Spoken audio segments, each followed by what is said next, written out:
Gracias, hermano. Muchas gracias. Dios les bendiga a todos, amados. Es un gozo tremendo el poder estar nuevamente congregados en este lugar. Damos gracias a Dios por la presencia de todos y cada uno de ustedes. Y me gozo en el Señor de que podamos compartir con ustedes la palabra de Dios en esta mañana. Le invito a abrir sus Biblias en 1 Corintios capítulo 1. 1 Corintios capítulo 1. Versos 10 al 17, y el mensaje de hoy es una continuación del que empezamos la semana pasada. 1 Corintios capítulo 1, versos 10 al 17.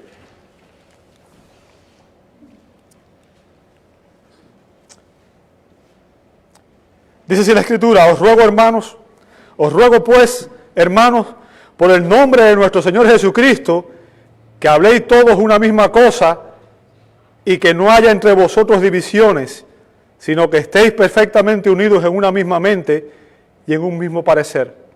Porque he sido informado acerca de vosotros, hermanos míos, por los de Cloé, que hay entre vosotros contiendas. Quiero decir que cada uno de vosotros dice: yo soy de Pablo, y yo de Apolos, y yo de Cefas, y yo de Cristo. ¿Acaso está dividido Cristo? ¿Fue crucificado Pablo por vosotros? ¿O fuisteis bautizados en el nombre de Pablo? Doy gracias a Dios de que a ninguno de vosotros he bautizado, sino a Crispo y a Gayo, para que ninguno diga que fuisteis bautizados en mi nombre. También bauticé a la familia de Estéfanas. De los demás, no sé si he bautizado a algún otro. Pues no me envió Cristo a bautizar, sino a predicar el Evangelio, no con sabiduría de palabras, para que no se haga vana la cruz de Cristo. Amado Dios, te damos muchas gracias por tu palabra. Y venimos una vez más ante ti, Señor, porque solo tú tienes palabras de vida eterna. Y pedimos que en esta mañana, Señor, sea tu Espíritu Santo nuestro Maestro, nuestro guía. Y que, Señor, tú prepares nuestras mentes, nuestros corazones, nos ilumines y nos permitas entender, Señor, la belleza de este pasaje y sobre todo la enseñanza que Él tiene para nosotros. Usa, Señor, tu palabra para traer convicción a nuestros corazones y para transformarnos y para lograr el propósito que tú tienes. Lo pedimos en el nombre de nuestro Señor y Salvador Jesucristo y te damos gloria. Amén, amén y amén. Pueden tomar sus asientos, hermanos. Muchas gracias.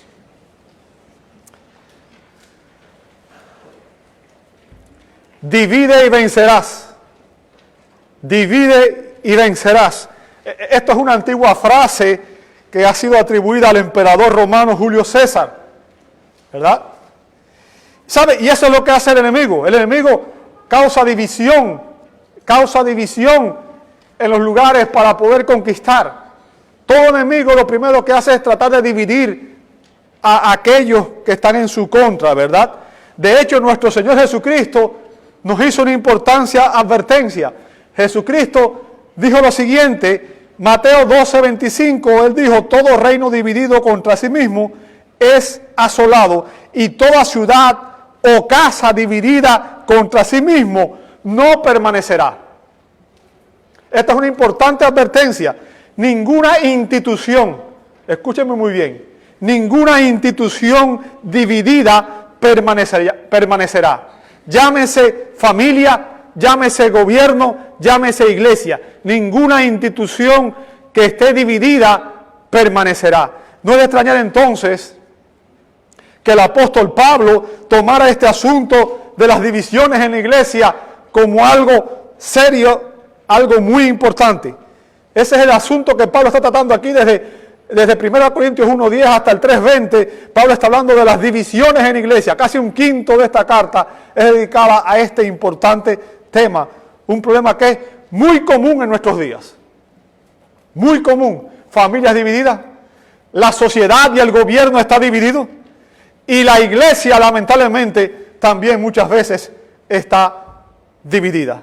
Lejos de amarse como hermanos y de velar por el bienestar común entre los creyentes de la iglesia de Corintios, existían disensiones y divisiones. Y Pablo les escribe esta carta para ayudarles a corregir estas actitudes carnales y pecaminosas y para ayudarles a promover la unidad tanto en las relaciones interpersonales también como en la adoración congregacional. Y en los versos que comenzamos a analizar la semana pasada, vimos que el apóstol Pablo nos enseña 4 principios para preservar la unidad de la iglesia. 4 principios para preservar la unidad de la iglesia. ¿Cuáles son esos principios? Bueno, Pablo se propone preservar la unidad de la iglesia mediante su ruego, que fue lo que vimos la semana pasada, ¿verdad? En el verso 10. Y Pablo en ese ruego nos recuerda que nosotros hicimos una profesión de fe. Recuerda lo que dice Pablo en Romanos 10 cuando dice que si confiesas con tu boca que Jesús es el Señor. En otras palabras, para ser cristiano una persona tiene que confesar que Jesucristo es el Señor de su vida. El Señor de su vida. Y eso significa que Cristo es soberano y que Él tiene la autoridad para tomar decisiones por ti, ¿verdad? Ahora, Jesucristo es el Señor de nuestras vidas y es el Señor de la iglesia. De hecho, Jesucristo, según la Escritura, es la cabeza de la iglesia. Es quien la controla, es quien la gobierna, es quien la dirige. Como iglesia, nosotros tenemos un líder supremo. La cabeza de la iglesia es Jesucristo. Él es quien la gobierna. Eso está en Efesios 1, 22, 23 y en Colosenses 1, 18. Ahora, Cristo media su autoridad y gobierna la iglesia a través de los ancianos, a través de los líderes a quienes el Espíritu Santo les ha confiado la responsabilidad de supervisar y pastorear el rebaño. Y usted puede ver eso, por ejemplo, en Hechos 20, 28 y en 1 Tesalonicenses 5, 2 y 13.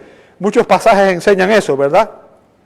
Ahora, los pastores o los ancianos de la iglesia, y recuerden, no es un pastor, es una pluralidad de líderes, los cuales gobiernan la iglesia, es un grupo, ¿verdad?, que gobierna la iglesia. Ellos lo hacen cuando predican, enseñan y aplican fielmente la Escritura. En otras palabras, no enseñan sus propias opiniones, sus propios criterios, sus propias preferencias, nada de eso, sino que ellos ejercen la autoridad misma de Cristo cuando predican fielmente, enseñan y aplican las Sagradas Escrituras, como vemos en 1 Tesalonicenses capítulo 5, versos 12 y 13. ¿Por qué? Porque la palabra de Dios, la palabra de Cristo refleja perfectamente su carácter y refleja su voluntad y constituye la base suprema de todo el comportamiento cristiano. Al final de cuentas, si usted es cristiano, usted debe actuar, pensar, vivir como Cristo quiere que lo haga, porque usted es un siervo de Cristo, un esclavo de Cristo. Cristo es su Señor y por tanto usted tiene que vivir de la manera que Cristo quiere que usted viva, y para eso usted tiene que permitir que la palabra de Cristo more en abundancia en usted. Es la palabra de Dios la norma de fe y conducta del cristiano. Muchas veces repetimos eso, pero no lo aplicamos en nuestras vidas, porque aún sabiendo la verdad y conociendo la verdad, no lo aplicamos en nuestro diario vivir. Entonces, la base suprema de todo comportamiento cristiano y el primer principio para preservar la unidad de la iglesia es reconocer el señorío de Cristo y obedecer ese señorío a través de la obediencia a la palabra de Cristo, ¿verdad? Ese fue lo que vimos la semana pasada, nada más hice ese resumen para que ustedes tuvieran una idea. Ahora, además de su ruego, vemos la razón detrás de este ruego. Pablo dice en los versos 11 y 12, y el ruego fue el que vimos la semana pasada. Vamos a ver la razón por la que él hace este ruego de que nos sometamos al señorío de Cristo. Fíjense, verso 11 dice: porque he sido informado acerca de vosotros, hermanos míos, por los de Cloé, que hay contiendas entre vosotros. Me refiero a que cada uno de vosotros dice: yo soy de Pablo, yo de Apolos, yo de Cefas y yo de Cristo. Así que ahora Pablo aquí nos explica la razón por la cual él hizo el ruego anterior. Bien, el ruego anterior. Pablo había sido informado. ¿De qué fue informado Pablo? De que entre los creyentes de Corinto, entre los cristianos de Corinto, habían disensiones y divisiones. Estaban discutiendo, estaban en desacuerdo, había desunión entre los hermanos. ¿Qué estaba pasando? ¿Sabe? como era costumbre entre los griegos, los corintios eran parte de la cultura griega, obviamente, en Grecia, amaban la filosofía y la retórica. ¿Ok? La retórica es el arte de la persuasión, es el arte de hablar y convencer. Es cuando alguien habla bonito. Usted sabe, cuando alguien es capaz de convencer a las personas de cualquier cosa. Y los corintios amaban la filosofía y la retórica. Y, obviamente, procuraban asociarse con los grandes maestros, con los maestros más exitosos, con los que más personas les seguían. ¿Bien? Con aquellos que impresionaban más. Yo quiero que usted entienda, a los hombres nos impresionan los éxitos humanos. ¿Sí o no? A los hombres nos impresionan mucho los éxitos humanos. Lamentablemente eso ocurre aún dentro de la iglesia. Y yo quiero que usted entienda, para que pueda entender el punto que estoy hablando. Usted verá qué sencillo es de entender esto. ¿A quiénes usan el mundo para hacer su propaganda? No usa a los jugadores profesionales que son exitosos, a los artistas, a la gente que tienen éxito. Cristiano Ronaldo se paró 2 botellas de Coca-Cola de frente de él y en un día la compañía Coca-Cola perdió 4.000 millones de dólares. No son 4 pesos. ¿Por qué? Significa que hay millones de gente que tienen sus ojos puestos en Ronaldo y si Ronaldo te dice vamos a la derecha, van a la derecha. ¿Entiende el punto? Las personas siguen a otras personas, se impresionan. Las mujeres siguen a aquellas que son famosas. Lamentablemente no siempre son famosas porque son famosas porque tienen éxito profesional, sino mucha gente incluso que son mediocres, sin embargo son muy famosos. Y que no tienen ni siquiera buenos valores y los siguen. ¿Sabe por qué? Porque los hombres tenemos la tendencia natural a poner nuestros ojos en otros hombres y sobre todo aquellos que pensamos que son exitosos, que son famosos y anhelamos alcanzar eso. Y eso es lo que estaba pasando en Corinto. ¿Ok? Recordemos que la iglesia de Corinto fue fundada por el apóstol Pablo. Bien, durante su segundo viaje misionero, usted puede ver eso en Hechos 18:1. Y que Pablo estuvo ministrando en Corinto durante 1 año y medio. Imagínense, una iglesia bajo el liderazgo del famoso apóstol Pablo. Un hombre increíble, un maestro increíble, ¿verdad? Así que Pablo fue el primer maestro, el primer pastor de la iglesia de Corinto. Y estoy seguro de que los miembros fundadores de aquella iglesia eran leales a Pablo, ¿cierto? Todos los miembros fundadores que conocieron al Señor a través de Pablo eran leales a él. Ahora, cuando Pablo partió de Corinto, porque tuvo que cumplir su ministerio, que era fundar iglesias, y él parte de Corinto, se va de Corinto, él llamó a Apolo para que continuara ministrando en Corinto, para que se convirtiera en el segundo pastor. O sea, Pablo designó a Apolos la responsabilidad de pastorear aquella amada iglesia. Y Apolos fue el segundo pastor oficial de la iglesia de Corinto, ¿verdad?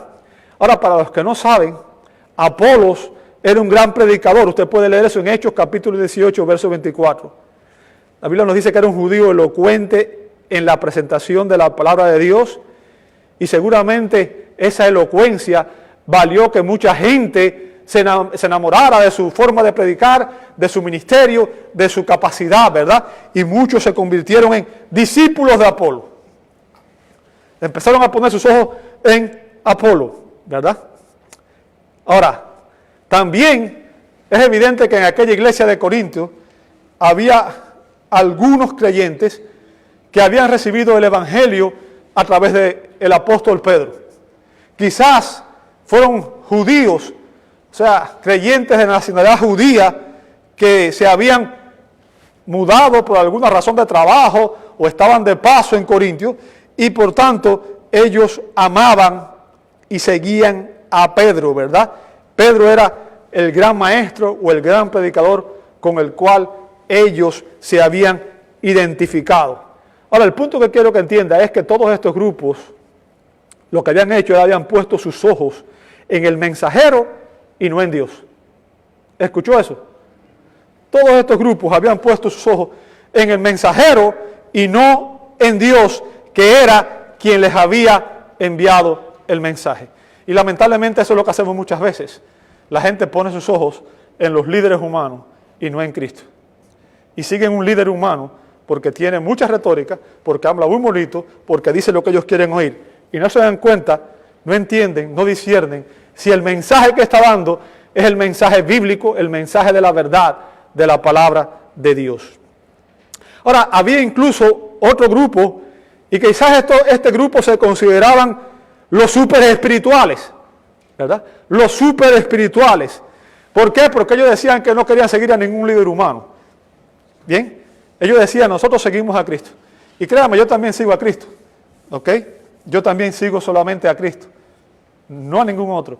Tengo muchos maestros a los que admiro, ¿verdad? Tengo muchos pastores a los cuales admiro, sigo, y son de alguna manera mis mentores espirituales, desde Agustín de Hipona, Juan Calvino, John Bunyan, John Owen, David Martin Lloyd Jones, R.C. Sproul, John MacArthur. Todos esos son para mí hombres de respeto, hombres a los cuales admiro, pero ninguno de ellos es mi Señor, ninguno de ellos es mi Salvador. ¿Entiende eso? Ahora, estas personas se consideraban demasiado espirituales para confiar en los hombres. Pensaban que ellos eran mejores que otros creyentes porque ellos solamente seguían a Cristo y no confiaban en ningún maestro humano. Y yo quiero que usted entienda que el orgullo que demostraban tal vez era el peor de todos. El orgullo que demostraban tal vez era el peor de todos. ¿Por qué? ¿Sabe que la Escritura dice que fue Dios mismo quien constituyó a los apóstoles, a los profetas, a los evangelistas, a los pastores y a los maestros? Lea Efesios 4:11. La Escritura es clara. Dice que fue Él, fue Dios quien instituyó cada uno de estos oficios. Ahora, el punto que quiero que usted entienda es que en la iglesia de Corintios habían 4 grupos.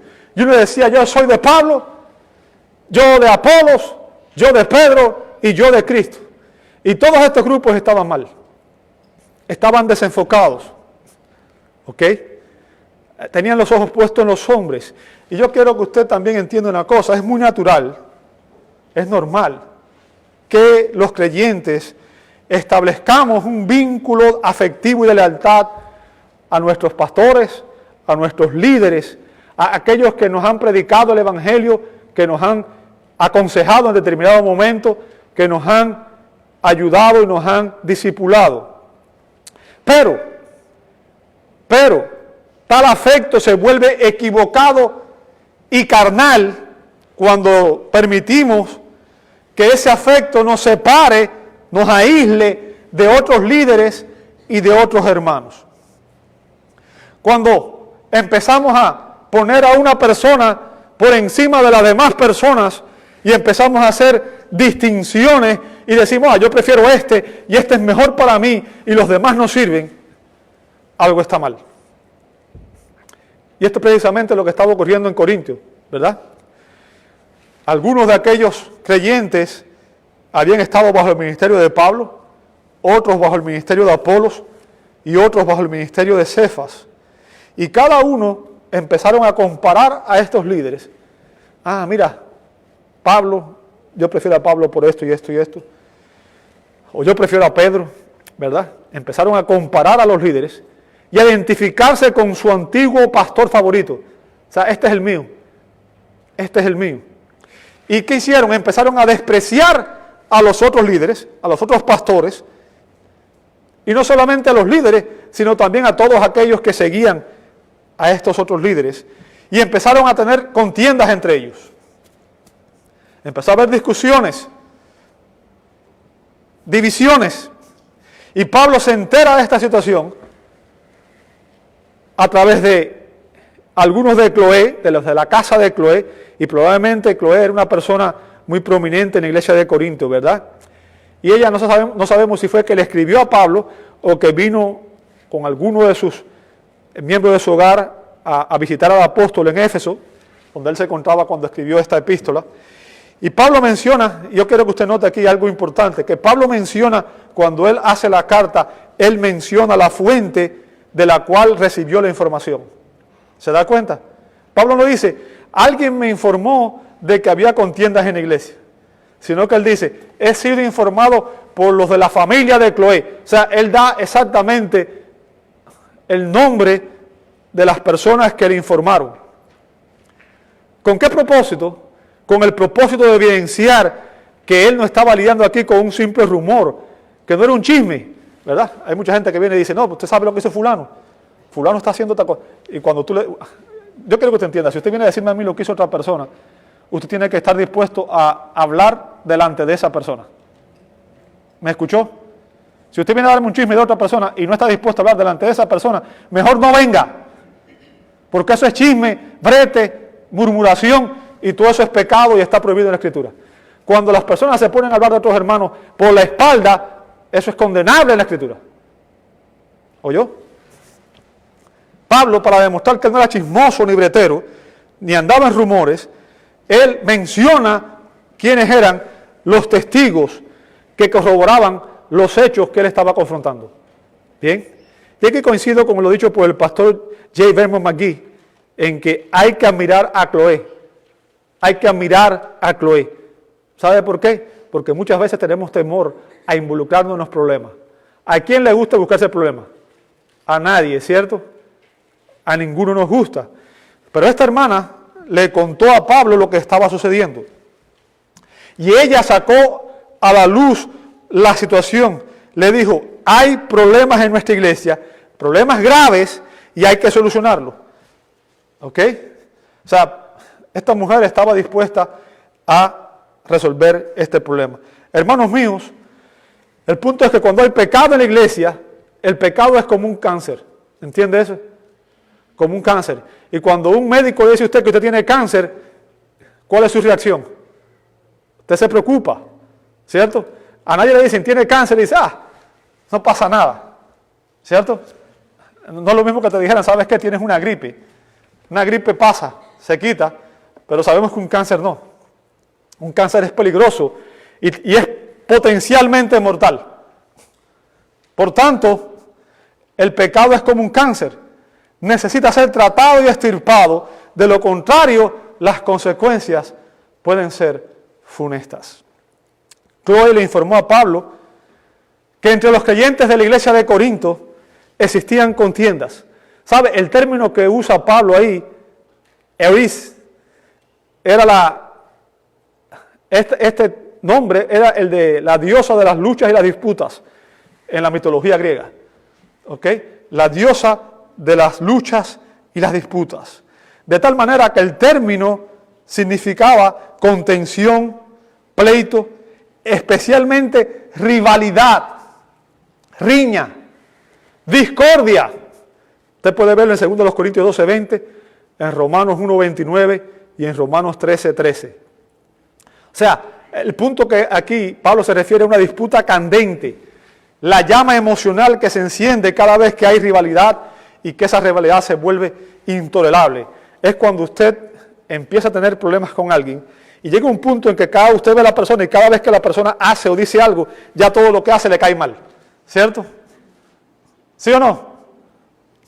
Ya usted mira a la persona y a veces la persona no está haciendo nada malo, pero ya usted todo lo que dice, piensa, hace, le parece equivocado. ¿Ok? Y eso es lo que estaba pasando entre estos creyentes. Y lo primero que necesitamos entender, si somos cristianos, y esto quiero que me escuchen muy bien, lo primero que necesitamos entender es que las contiendas no son más que una de las obras de la carne. ¿Me escuchó? Si usted está en contienda con algún hermano, y quiero que entienda muy bien esto, las contiendas son obras de la carne. Pablo menciona esto en Gálatas 5, 19, 20. Usted puede ver en Gálatas 5, 19, 20, y ahí se dice que las contiendas es obra de la carne. Bien, y las obras de la carne, para los que no entienden, una persona carnal es una persona inconversa. En otras palabras, las actitudes carnales son las actitudes que son las actitudes que caracterizan a los incrédulos. aquellos que no son cristianos. Pero no deben caracterizar a los creyentes, en quienes debe manifestarse el fruto del Espíritu. ¿Me escuchó? Lejos de contienda, en usted y en mí debe manifestarse el fruto del Espíritu. Y el fruto del Espíritu es amor, paz, bondad, benevolencia. ¿Bien? Como vemos en Gálatas 5:22. Y además de eso debemos recordar que si Cristo es nuestro Señor y es la cabeza de la iglesia, tenemos un mandato de parte de Cristo a que nos amemos los unos a los otros, como vemos en Juan 13:34 y en Juan 15:12. Y fíjense, Él nos dice, ama a aquellos que son como tú, a aquellos que te caen bien, a aquellos que piensan como tú. Él dice, amaos unos a otros. Y yo quiero que te entiendas, Cristo te amó a ti, a pesar de todos tus defectos. Cuando tú eras un pecador rebelde, Cristo te amó y te llamó a salvación. Él no esperó a que tú cambiaras para amarte. ¿Por qué tú quieres cambiar a tus hermanos que son diferentes de ti? ¿Por qué tú quieres que las personas piensen como tú, actúen como tú para poder amarlos? Si esa es la actitud nuestra, estamos equivocados. Tenemos que amar incluso a aquellos que son diferentes, aquellos que en muchas ocasiones hacen, piensan o hablan de una manera tan diferente a nosotros que no los entendemos. Pero aún en eso somos llamados a amarlo. Es más, somos llamados a amarlo en primer lugar como hermanos. Bien, fíjense, amad a vuestros hermanos. Somos llamados a amarlo como prójimo. Y si no lo amamos como prójimo, somos llamados a amarlo incluso como enemigos. ¿Entendiste eso? Por tanto, tienes que amarlo de todas. Como cristiano no tiene... ok, lo voy a decir de otra manera. Para el cristiano no hay cabida el odio, el rencor y las contiendas. En un cristiano no debe haber cabida para nada de eso. ¿Entendieron eso? Es importante que lo entendamos, porque si usted tiene algún resentimiento con alguna persona, usted está en pecado. Y déjeme decirle, mientras usted guarda el sentimiento, ni sus oraciones, ni su adoración es aceptada delante de Dios. Es importante que nosotros entendamos eso. El amor en el Espíritu vincula a los santos a Dios y nos une unos a otros. La madurez espiritual produce humildad y unidad. ¿Escuchó eso? La madurez espiritual produce humildad y unidad. ¿Por qué? Porque cuando yo soy maduro, yo me doy cuenta de que yo tengo que aprender a soportar a las personas que son más débiles que yo. Que tengo que aprender a amar a aquellos que no piensan como yo. ¿Ok? La carnalidad produce orgullo y división. ¿Ve la diferencia? La carnalidad produce orgullo y división. La madurez espiritual produce humildad y unidad.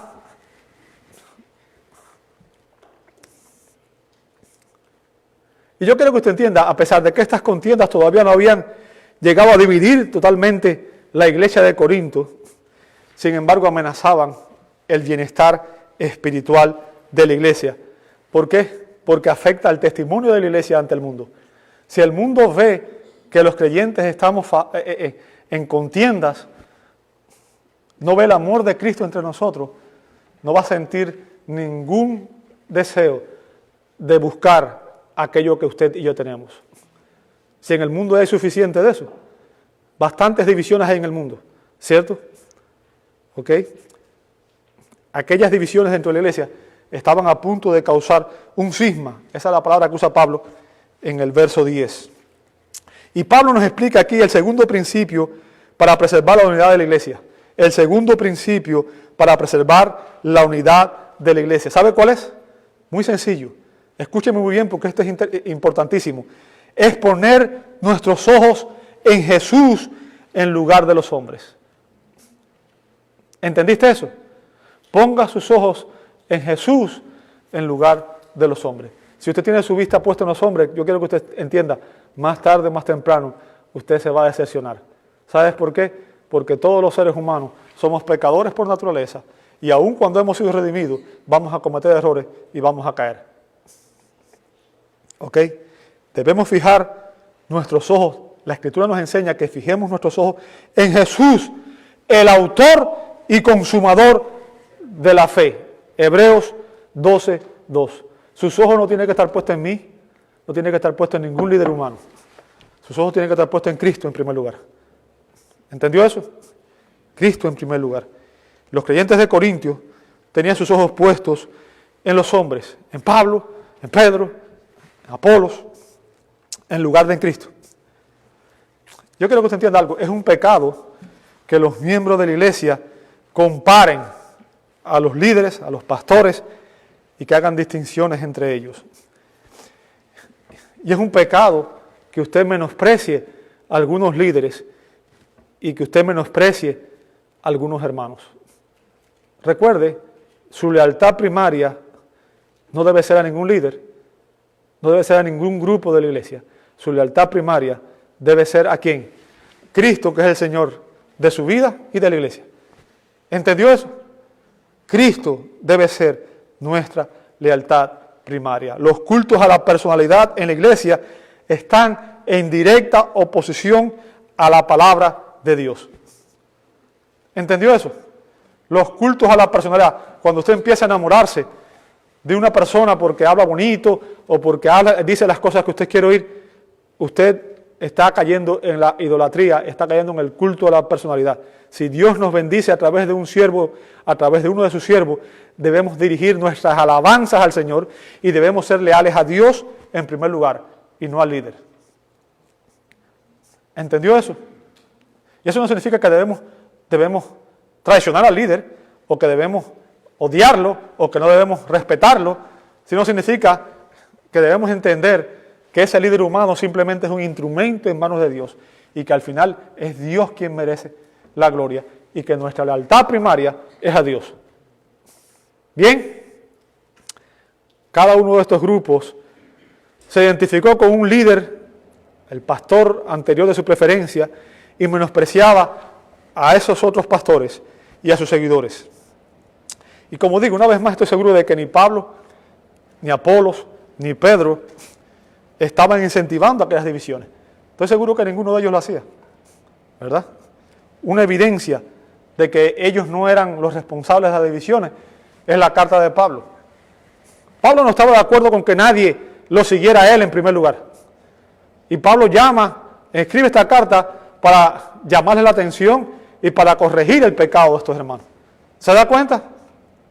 Así que esta división no era causada por los líderes especialmente, sino que era responsabilidad de los mismos miembros de la iglesia. Yo quiero que usted entienda, hay ocasiones en que, como estas, ocurren situaciones en que los líderes ni siquiera saben de lo que está pasando, de que hay personas que están siguiéndolos a ellos y que están rechazando a otras personas.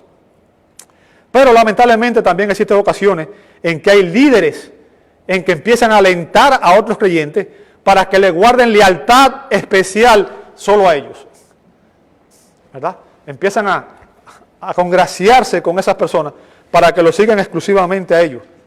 Les dicen todo lo que quieren escuchar, como vemos en 2 Timoteo 4:3. O sea, le dicen lo que ellos quieren oír. Nada más dicen lo que quieren oír, no lo que no quieren oír.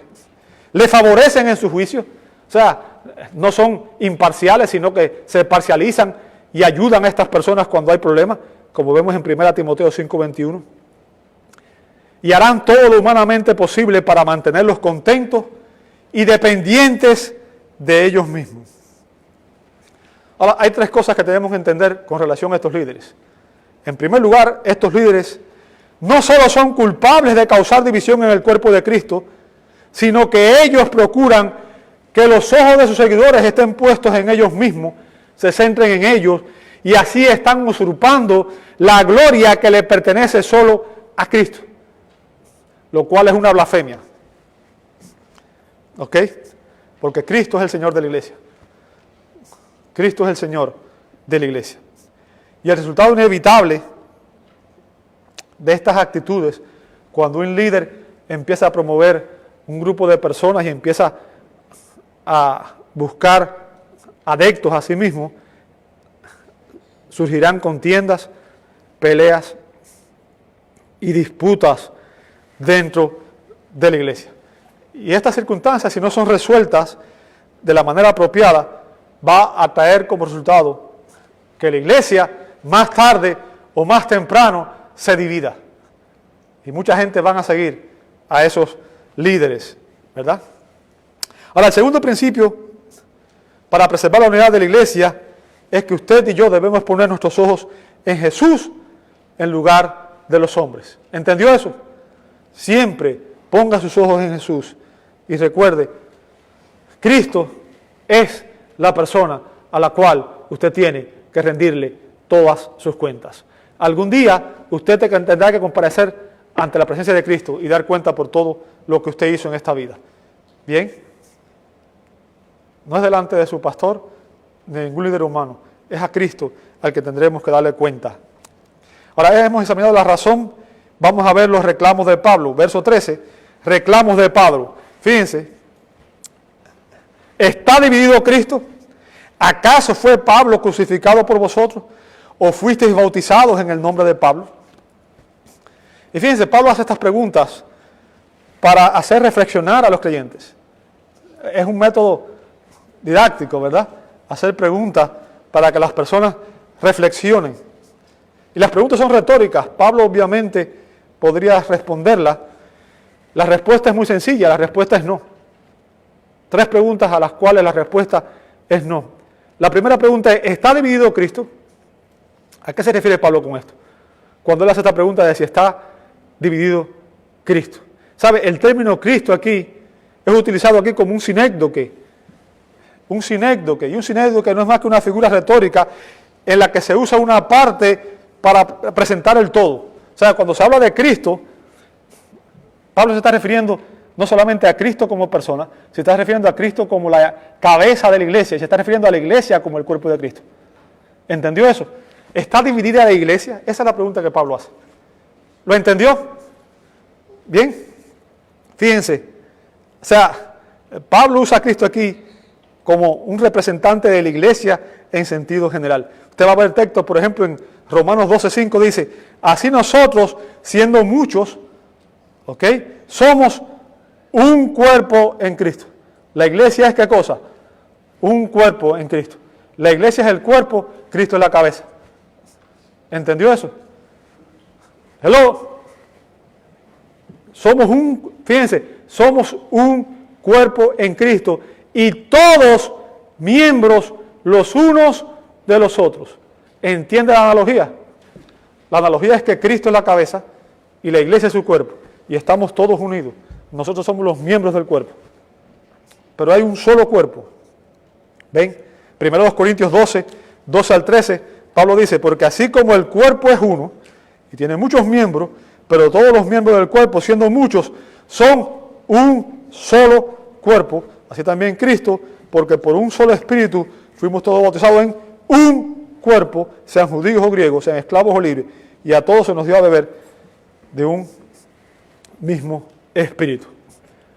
O sea, el punto aquí, amado hermano, es que la iglesia es el cuerpo de Cristo y es un solo cuerpo. ¿Ok? Es un solo cuerpo. Y todos nosotros somos miembros del cuerpo. ¿Bien? Pero no podemos estar separados. Imagínense un cuerpo en el que de repente le separan una parte. ¿Qué pasa? Esa parte muere o muere el cuerpo. ¿Entiende eso? Pablo hace uso de la analogía del cuerpo y de las diversas partes para destacar la unidad de la iglesia. Tanto la existencia como el crecimiento de la iglesia se derivan de esta unidad. Bien. Esta unidad establecida por Cristo a través del bautismo del Espíritu que nos introduce en su cuerpo, que es la iglesia. Y aquí vemos el tercer principio establecido por Pablo. El tercer principio establecido por Pablo para preservar la unidad de la iglesia es que los creyentes somos uno en Cristo y que no debemos hacer nada que interrumpa o destruya esa unidad. ¿Me escuchó? Hello. No se me duerman. Nadie se me duerma. El tercer principio establecido por Pablo es que los creyentes somos uno en Cristo y que nunca debemos hacer nada que interrumpa o destruya esa unidad. Cuando yo estoy haciendo algo que causa división con mis hermanos, estoy atentando contra la unidad del cuerpo de Cristo y estoy en directa oposición con Cristo. ¿Entendió eso? Segunda pregunta. ¿Acaso fue Pablo crucificado por vosotros? Y fíjense que Pablo usa su propio nombre para que la gente se dé cuenta de que él no tiene nada en contra de los otros hermanos. Él no dijo, ¿acaso fue Apolo o Pedro? No, él se usó a sí mismo como ejemplo, ¿verdad?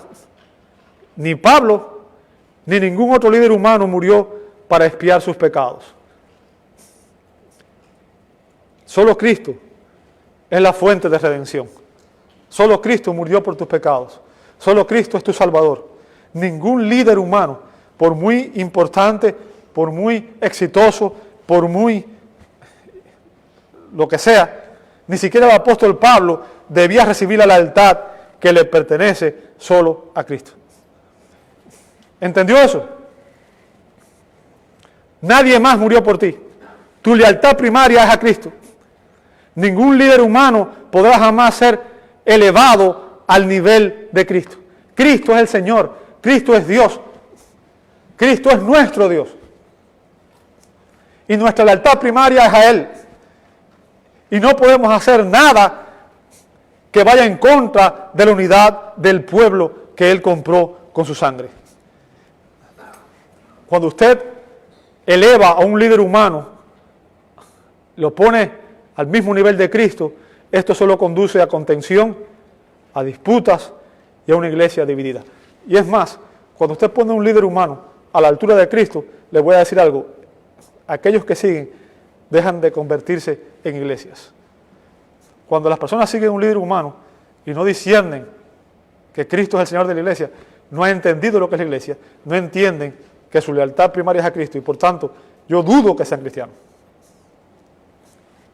Bien, así que nuestra lealtad primaria debe ser solo para Cristo, nuestro Salvador y nuestro Señor. Fíjense lo que dice después de Pablo. O fuisteis bautizados en el nombre de Pablo. Ahora, tenga en cuenta que el bautismo es un mandato del Señor Jesucristo. Bien, por tanto, un creyente genuino, una persona que recibe a Cristo y no se bautiza, está en desobediencia del mandato de Cristo. Ahora, en el primer siglo, bautizarse era algo riesgoso, porque en aquel tiempo el César reclamaba ser reconocido como Señor, y por tanto, todos aquellos que eran bautizados eran perseguidos por el gobierno, ¿verdad? Y muchos creyentes eran rechazados por sus familias, por sus amigos incluso, y eran perseguidos por las autoridades, les quitaban sus bienes, y muchas veces eran condenados a muerte. Bien. Entonces, en aquel tiempo, bautizarse era realmente una profesión de fe que demostraba la convicción. Y sigue siendo la manera en que una persona se identifica con Cristo. ¿Sabe? Cuando usted dice, yo quiero bautizarme, cuando me dice alguien que quiere bautizarse, la pregunta que yo siempre hago ¿es Cristo el Señor de tu vida? ¿Has entendido el Evangelio? ¿Entiendes la salvación en Cristo? Porque cuando tú te bautizas, lo que estás haciendo es diciendo públicamente, Cristo es mi Señor, Cristo es mi Salvador, yo lo amo y estoy dispuesto a dar mi vida por Él. ¿Ok? El bautismo no es más que un testimonio público, el bautismo en agua, un testimonio público de que nos identificamos completamente con la persona en cuyo nombre hemos sido bautizados.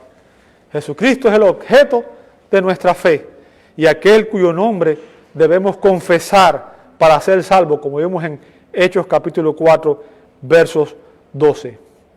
Y puesto que los cristianos de Corintios se habían bautizado y se habían identificado con la muerte de Cristo, ellos eran propiedad de Cristo y debían vivir una nueva vida, una nueva identidad.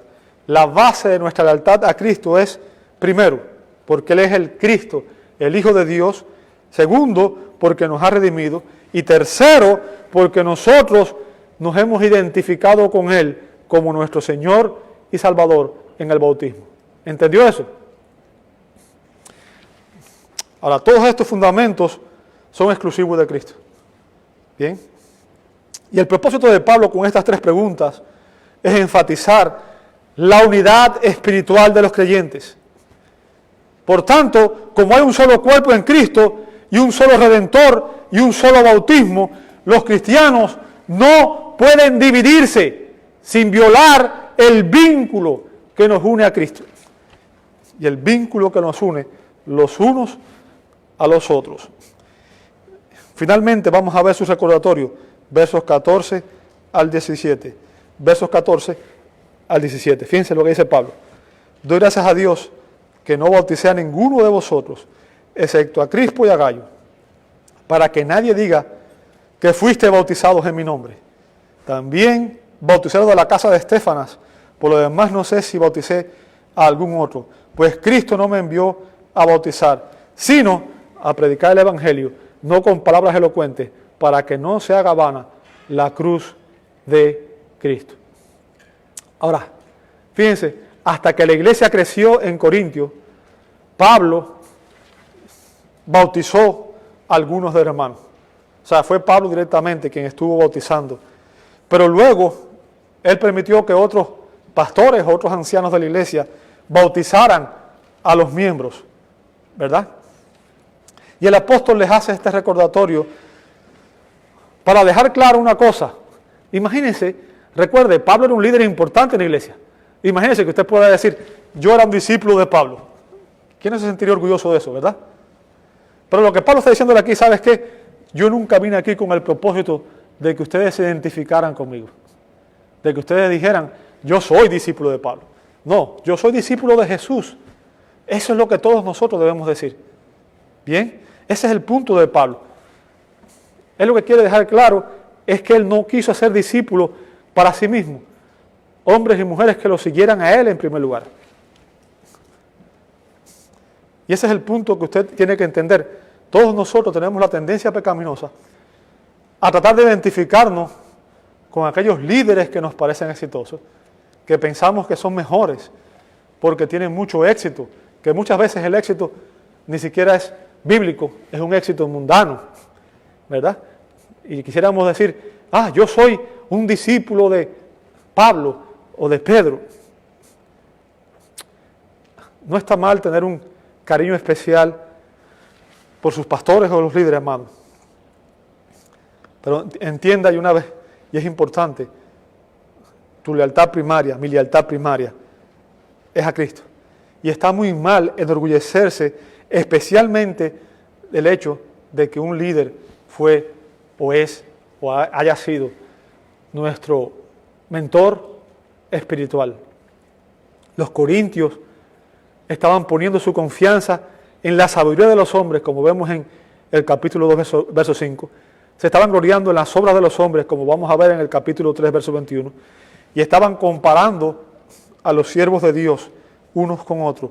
Y se estaban jactando en los hombres, como vemos en el capítulo 4, verso 6. Y en el capítulo 3, Pablo prueba que este enamoramiento con los hombres era una marca de carnalidad.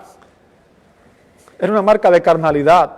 Evidenciaba que los corintios eran en realidad niños espirituales. Niños espirituales. Pablo no se sintió halagado de que hubiera un grupo de gente en la iglesia de Corintios que estuvieran diciendo, Pablo es mi líder, yo sigo a Pablo. Él no quería eso, nunca pretendió eso. ¿Ok? Nunca he pretendido que nadie se identifique conmigo, jamás. Siempre he tenido un principio que aprendí muy bien en la Escritura, como he dicho varias veces. Juan el Bautista dijo, es necesario que Cristo crezca en la vida de los creyentes y que yo mengüe. Ese principio lo aprendí hace muchos años, muy bien. Y otra cosa, como dije, yo tengo muchos líderes a quienes admiro, respeto, leo sus libros, recomiendo sus materiales, pero hace años también aprendí un consejo y se los voy a dar también hoy. Y este consejo viene de alguien que sabe lo que estaba diciendo, porque él fue responsable de la reforma, Martín Lutero. Martín Lutero ¿Sabe? Martín Lutero entendió lo que Pablo está diciendo. Él no quería que se construyera un culto en torno a su persona ni a ningún otro líder de la iglesia. Y Martín Lutero le dijo una ocasión a sus discípulos: les ruego que dejen mi nombre en paz. Les ruego que dejen mi nombre en paz. No se llamen a sí mismos luteranos. Y ustedes saben que hay una iglesia luterana, ¿cierto? Así que los discípulos de Lutero no siguieron el principio, no siguieron la enseñanza de Lutero, sino cristianos. ¿Quién es Lutero? Mi doctrina no es mía. Yo no he sido crucificado por nadie. ¿Cómo pues me beneficia a mí, una bolsa miserable de polvo y cenizas, dar mi nombre a los hijos de Cristo? Cesen, mis queridos amigos, de aferrarse a los cultos de partidos y distinciones, fuera todos ellos, y dejen que los llamemos a nosotros mismos solamente cristianos, según aquel de quien nuestra doctrina viene. ¿Entendió el argumento? El argumento de Pablo es que Jesús, y solo Jesús, es la base de la autoidentificación cristiana. Yo puedo seguir a MacArthur como un buen pastor, pero MacArthur no es mi líder, ni Access Pro es mi líder. A ninguno de ellos le debo mi lealtad, ni John Bunyan. Mi lealtad es a Cristo. Cristo es la cabeza de la iglesia. Cristo es mi Señor. El cuarto principio, y esto es lo que quiero que entiendas, es que la prioridad nuestra, de los líderes estoy hablando, es predicar el Evangelio y llevar a todo hombre a la unidad en Cristo. Predicar el Evangelio y llevar a todo hombre en la unidad en Cristo. Mi misión es esa: predicar el Evangelio, predicar la sana doctrina y llevar a todo hombre a la unión en Cristo, que reciba a Cristo como Señor y Salvador, y no crear una facción en la iglesia, un grupo de personas que me sigan a mí como líder particularmente. Si cada uno de nosotros, amados hermanos, obedeciera estos 4 principios, evitaríamos las divisiones en la iglesia y preservaríamos la unidad que Cristo quiere que nosotros como su pueblo tengamos siempre. Te invito a orar. Amado Dios, te damos gracias por tu palabra, porque ella es clara. Ella, Señor, nos deja entender claramente qué es lo que tú quieres de nosotros. Ayúdanos, Señor, a obedecerla. Padre, si hemos sido en algún momento instrumento del enemigo para causar divisiones, tráenos convicción de pecado y ayúdanos para que podamos vivir de la manera que tú quieres que lo hagamos. Perdónanos, Señor. Te lo pedimos en el nombre de Jesús y te damos gracias. Amén y amén.